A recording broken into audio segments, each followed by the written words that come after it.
This is Nikon Z 35mm f1.4, and I'm Ken Rockwell with KenRockwell.com here on KenRockwell.tv. This is an optically great lens. It's the least expensive 35mm f1.4 Nikon has ever made. It's also the most cheaply made. It's all plastic on the outside. It was offshored to China to save Nikon as much money as possible. It does have a metal lens mount. It's got glass, and as I said, the optics are superb. It has one vanity piece of metal here. This trim ring is metal. Whoop-de-doo. The point is, it doesn't matter if it's cheaply made. The optics are superb. Let's take a quick look at two of the pictures I snapped with this. This is shot in the square crop mode of my Z6 III, so I'm sorry, I shoot for exhibition on museum walls, not for 16:9 video like we're seeing here. This is at f6.3 at 1/160th of a second at auto ISO 100, and I use Skylum Luminar Neo software to help make the picture explode. And the links to this software and the original files and so forth are at my full review of this lens at KenRockwell.com, and the links are in my description. Here's a canary palm at dusk. This is shot with the Nikon Z6 III. 35mm f1.4 at 1.4 wide open for 2.5 seconds at ISO 100. And this is exactly as it was shot.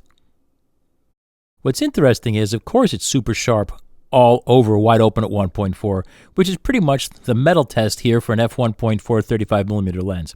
And what I love about 35mm versus 50 or 85mm lenses is that these, even at 1.4, have a pretty large depth of field compared to the other lenses.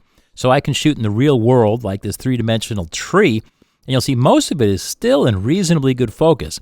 And again, for the original file from the camera that you can explore to your heart's content, see it at my website at KenRockwell.com in this lens's review, and I link to that in the description of this video.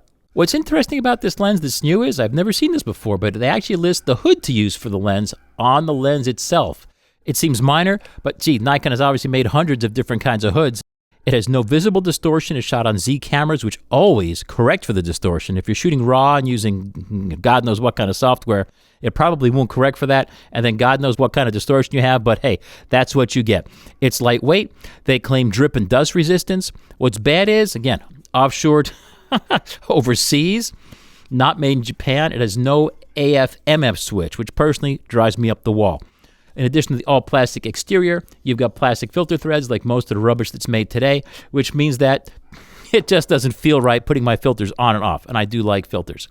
It has no image stabilization. It works fine with your in-body stabilization if you have it. Autofocus is not that fast. I usually expect faster for a lens this wide, but too bad. The focus is limited mostly by the cameras. The Z cameras, I have not ever found one that has great autofocus by my standards.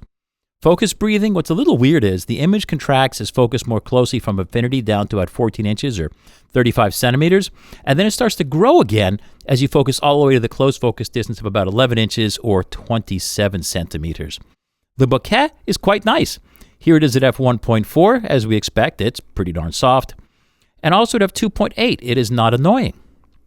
At f5.6, again, more stuff is getting in focus, but you notice it does not have buzziness. It's not getting busy back there. So that is great bokeh. Coma. Here's an image shot wide open at f1.4, and I'm going to zoom into this. This is pretty good. The first 35mm f1.4s back in the 1960s were awful, and you get these huge bat wings of coma flare, as it was called, sagittal coma flare. This is actually pretty good. As you stop down, you'll notice by f2 it's almost completely gone, and at f2.8, and certainly at f4, it's history. Ergonomically, there's not much to say. You've got this big, beautiful focus ring, which works really well in Nikons for manual focus. And you've got this ring, which you can program to do other things. I find that the Z system does it poorly. There's no clicks on this ring. And for setting things like apertures or ISOs or exposure compensation, which we always are used to setting in steps, it's just bizarre having a continuous motion, unlike focus, which we expect to be continuous motion. It also tends to go too fast. In other words, it takes very little motion of this. You have to be very, very slow to get your f-stops to set the way you want to.